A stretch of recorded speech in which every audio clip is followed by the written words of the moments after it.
Kemarahan Mahesa. Mas, sebelum pulang ke hotel bagaimana jika kita makan malam dulu? Ajak Kayla sambil bergelayut manja di lengan suami tercinta. Mau makan di mana? Kayla bergegas mengeluarkan telepon genggam yang berlogo buah apel tergigit di bagian belakang dari dalam tas.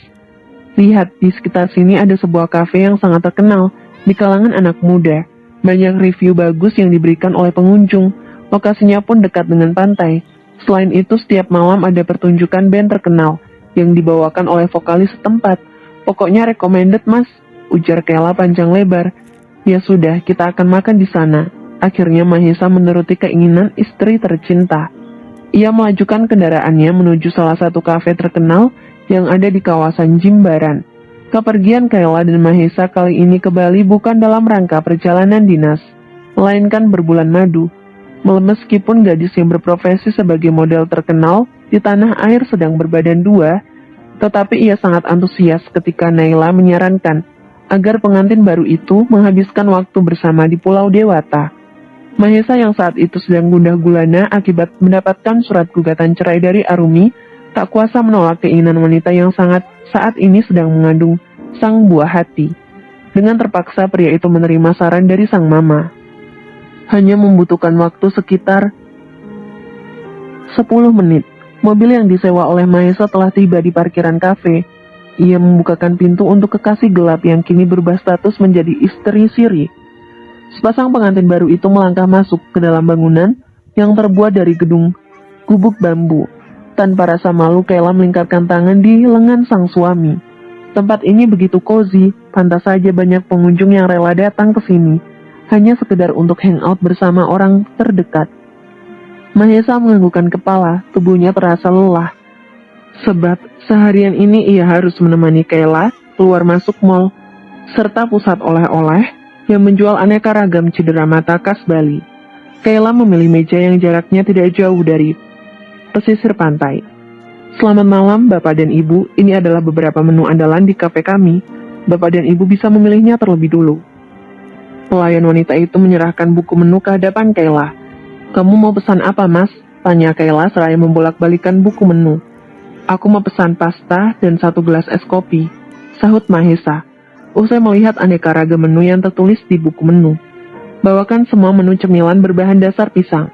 Masing-masing 1 porsi, seru Kayla. Untuk minuman, aku mau lemon tea hangat plus gula sedikit.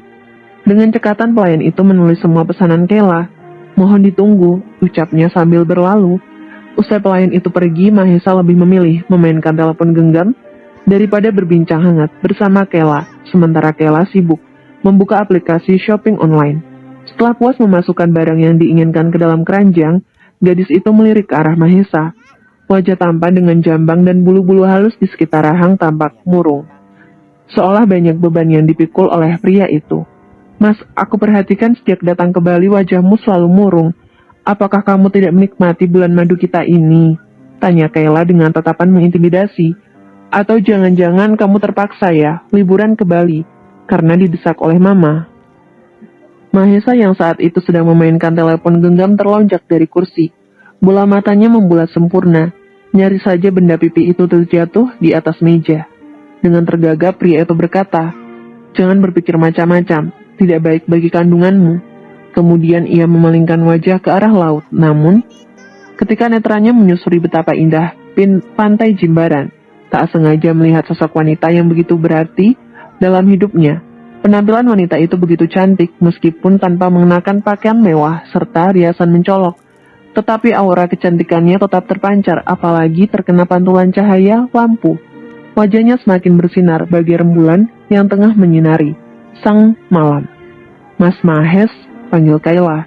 Namun pria itu bergeming, ia tetap memperhatikan wanita yang duduk di sebelah sana.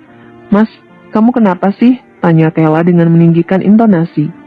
Mahesa kembali tersadar, mengerjapkan mata berkali-kali, guna memastikan bahwa yang dilihatnya bukanlah halusinasi. Iya Rumi, kenapa? Ucap Mahesa tanpa sadar. Hah? Maksudmu apa?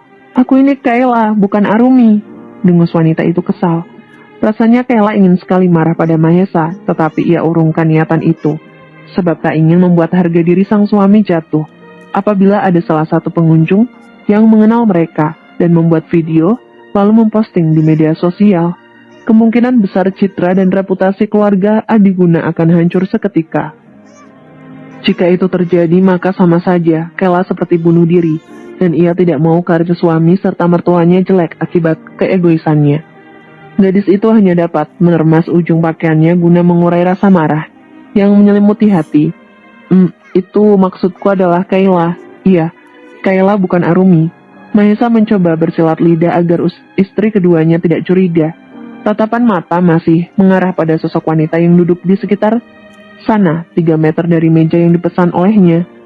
Refleks Kayla mengikuti arah pandangan Mahesa. Ia sangat terkejut saat melihat Arumi sedang duduk bersantai dengan seorang pria asing. Jika diperhatikan, kedua insan manusia itu begitu serasi.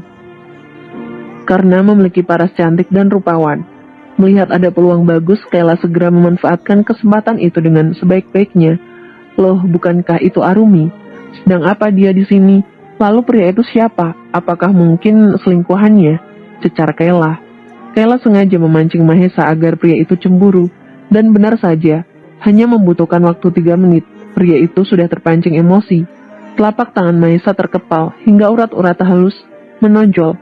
Rahangnya mengeras dan sorot mata memancarkan penuh kemarahan pada sepasang pria dan wanita yang sedang duduk di sana. Dasar wanita murahan, masih berstatuskan istri orang, tetapi sudah pergi berlibur dengan pria lain, ujar Kayla sinis. Ia sengaja meninggikan volume suara agar didengar Mahesa. Kamu tunggu di sini. Aku akan kesal bentar. Mahesa berjalan dengan tergesa-gesa. Segurat kemarahan terpancar jelas di wajah. Aha, setelah sekian lama akhirnya aku dapat menyaksikan sebuah pertunjukan menarik yang dapat disaksikan secara live. Gumam Kayla dengan penuh semangat. Gadis itu berjalan mengekori di belakang. Sedang apa kamu di sini? Mahesa menatap nyalang ke arah Arumi. Kemarahan semakin memuncak kala melihat tangan Ryan tak sengaja bersentuhan dengan Arumi. Mendengar seruan yang memekakan, gendang telinga Arumi menoleh ke sumber suara. Wanita itu hampir saja menjatuhkan gelas berisi minuman pesanannya. Luka hatinya yang sedikit mulai terobati kini terkoyak kembali ketika melihat Kayla memamerkan cincin berlian berharga ratusan juta rupiah melingkar di jari manis. Tanpa diberitahu pun ia sadar bahwa itu adalah cincin pernikahan. Belum sempat menjawab, Mahesa kembali berkata dengan nada tinggi. Sekarang kamu sudah berubah menjadi wanita murahan. Pergi ke Bali bersama pria lain, sementara statusmu masih istriku. Pria bertubuh jangkung itu menatap Ryan dengan penuh kebencian. Kamu sadar, kelakuanmu ini telah mencoreng nama baik keluarga Adiguna. Bagaimana jika ada pemburu berita, menyebarkan di sebuah surat kabar dan akun sosial media, mengatakan bahwa istri dari Mahesa putra Adiguna pergi berlibur bersama pria asing di Bali, mendelik ke arah Arumi. Maka reputasi keluargaku akan hancur. Deru napas Mahesa tersengal-sengal, bahunya turun naik. Dada kembang kempis, emosi dalam diri semakin merajai tubuh pria itu. Suara pekikan itu membuat pengunjung sekitar menoleh ke arah mereka. Semua orang menatap dengan tatapan aneh, melihat banyak peluang untuk menjatuhkan Arumi. Kayla mengeluarkan jurus untuk memprovokasi Mahesa. Istrimu ini pasti sudah tidak memiliki urat malu lagi, Mas. Dia secara terang-terangan selingkuh di belakangmu, pekik Kayla. Dia ini murahan, tidak layak untuk dipertahankan. Jelang ini pasti diracuni otaknya oleh Tante Nyimas sehingga berani pergi keluar kota tanpa izin darimu. Melirik sinis ke arah Arumi. Dia kan anak angkat yang berbakti sampai mau berkorban apapun demi mama tercinta, termasuk Kayla sengaja menjeda kalimatnya, lalu tersenyum ke arah Arumi, membuka paha pada pria lain. Brak. Solusinya ada di Krediwa, aplikasi pinjaman daring resmi yang sudah kursi lalu menatap Kayla dan Mahesa dengan sorot mata penuh kebencian.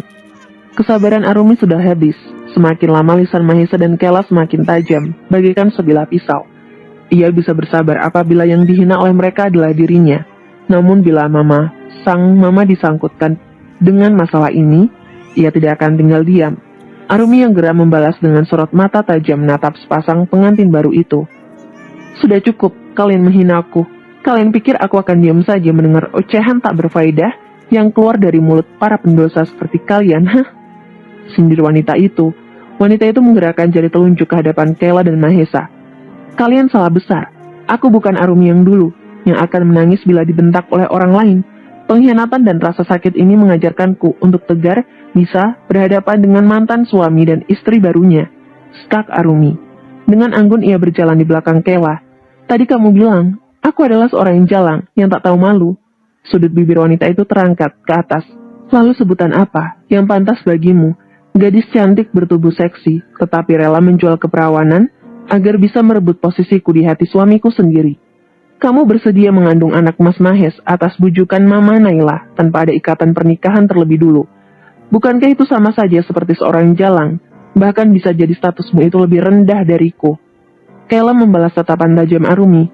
Meskipun begitu usahaku tidak sia-sia. Buktinya kini aku hamil, dan sebentar lagi akan memberikan penerus bagi keluarga Adiguna. Seketika Arumi tertawa, bahu wanita itu bergetar hebat. Iya, kamu benar, usahamu tidak sia-sia.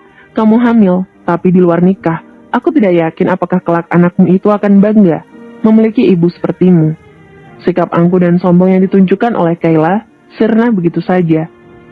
Maksudmu apa?